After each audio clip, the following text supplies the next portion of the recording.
welcome back to class. Today our focus is on the benefits and really a few examples of entrepreneurship. We'll start with Richard Branson, the founder behind the Virgin Group of companies. You may know one or two of the Virgin Group's brands, but did you know that underneath that umbrella there are 400 plus companies? In fact, I heard an interview with Richard Branson recently, and he actually did not know the current number of businesses. So, how fun, right? Could that be? That you're so prolific in creating businesses and the potential for positive impact that you just lose track, right? In all, there are 71,000 employees, and the total revenue in 2016 was $24 billion US dollars. So if you're looking to have the ability to make positive impacts at a larger scale, this is an example of how entrepreneurship can offer that to you. Speaking of which, one of the benefits of entrepreneurship can be flexibility in work schedule and in work location. As this picture suggests, if you have a laptop, a phone, some expertise for sure, and a network, you can run many businesses. Now, I'm not sure I would choose to work on a ledge of a building like this. I do have some safety standards. I've been able to work, say, from our family home in Africa some summers. I'll say that from a flexibility of schedule perspective, it's nice to be able to, show up for kids' events at school or after school, other kind of family or friend engagements as well. And look, many other jobs don't afford that flexibility in where and when you work. Some of the benefits here, of course, the opportunity to build real wealth for you, your family, and your team. That doesn't necessarily mean that you need to go sit in a hammock in what looks like the northwest of the U.S., although that looks pretty fantastic to me. That wealth, again, can come in the form of freedom. And I also want to stress, too, that sometimes entrepreneurs, individuals who pursue, a career to make a positive impact feel that it's at odds with that path if they're also seeking to make a lot of money, a good amount of money. Pick your term. And I want to disabuse you of that misperception. The two do not have to be so separated. It is more than fine, right? To make a lot of money doing the right thing, because look, in part, when you generate that wealth, it often means you're solving someone's problem.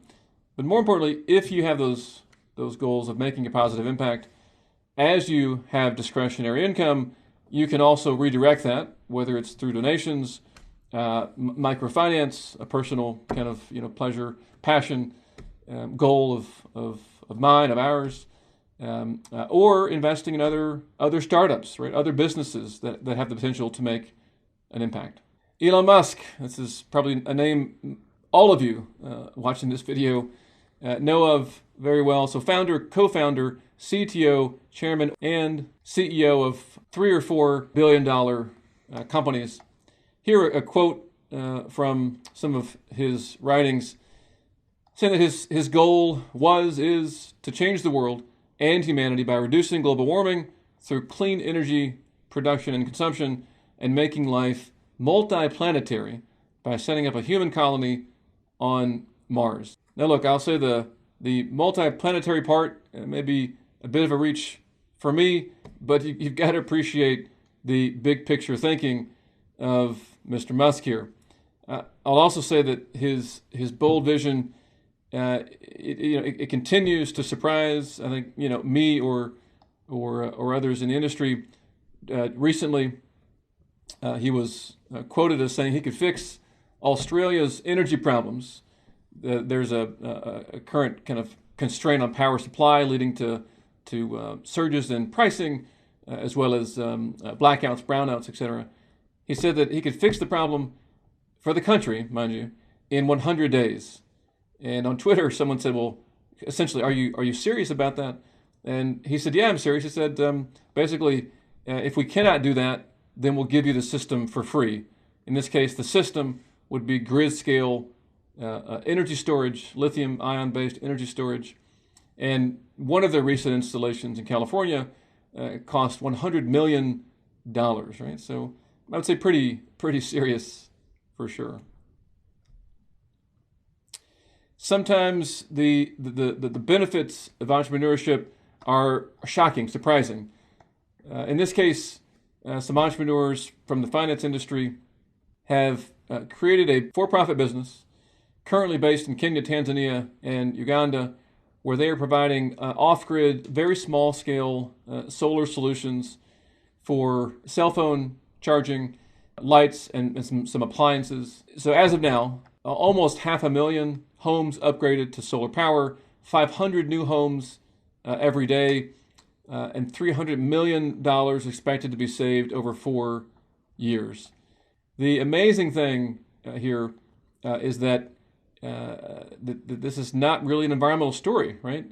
And I've had the pleasure to do work on the ground, off grid in Ethiopia and in India with two of the world's leading providers of off grid solar, both venture capital backed companies. In aggregate, they have sold 80 million of these kind of micro or pico scale solar systems. And while, in the US or the EU or Japan, let's say, you think this is an environmental story, but here it's about safety. It's about not using kerosene, which can break, tip over, etc., and burn homes down. It's about health. If you're studying, reading, working next to kerosene lighting, it's equivalent of smoking many packs of cigarettes. It helps, this solar lighting helps kids to study better, therefore to do better in school, create more opportunities for them as they get older, for parents to produce more goods at night after the sun goes down to sell. Just general standard of living, right? To have radio or TV, after the sun goes down, or just generally for entertainment purposes. And this is an economic argument, right? Not a subsidized argument. Often the cash payback is 6 months, 12 months, and then from there you have, at least through the warranty of the system, often 5 years of, let's say, free cash flow. What are some key conclusions here? Well, entrepreneurship offers, in a way, no life balance in the beginning and then fantastic life balance after success. So it is temporary sacrifice, temporary intensity for more options, let's say, later on. Flexibility. Number 2, entrepreneurship may hold more potential than charitable work to address environmental, health, and poverty problems. Again, this is counterintuitive to many. I've seen it on the ground. I've talked to others making things happen like MCOPA is in Africa. It isn't either or, by the way. It's just that more for-profit solutions to address environmental, health, and poverty problems probably is needed. Finally, entrepreneurship is partly about redefining work. So today, company size, culture, work schedule, work location, and business purpose, that is to say multi-purpose, right, are much more flexible. And this is the opportunity before you, right, to redefine all those for you and your current or future team. Finally, questions for you. So again, get out your notebook, pause the video, and think about these for a few minutes. Number 1, which benefits of entrepreneurship most excite you? Create a definition of your typical day in year 1 and year 10, and I promise you they will be different. Which entrepreneurs most inspire you? So name 5, 6 of them. Study their path, successes, failures, and daily habits. Again, no need to reinvent the wheel, right? Finally, how will you define success in entrepreneurship? Control of your schedule, financial success, environmental or social impacts, or other. Name the top 3 with numerical goals for each of them. Know what you're after. Know how you define success. And the last thing I'll say, just on a kind of a case study of sorts, entrepreneurship runs in my family as well. My grandfather is a model of success, a model of the impact that can be created, and part of how I answer some of these questions, right? He started and ran a grocery store business in a very, very small town for about 60 years, and in doing so, created considerable wealth, which benefited, of course, all of his family, the kids, and of course, even grandkids and great-grandkids. So that kind of multi-generational impact is something that certainly I hope to repeat, and maybe you do as well. See you in the next video.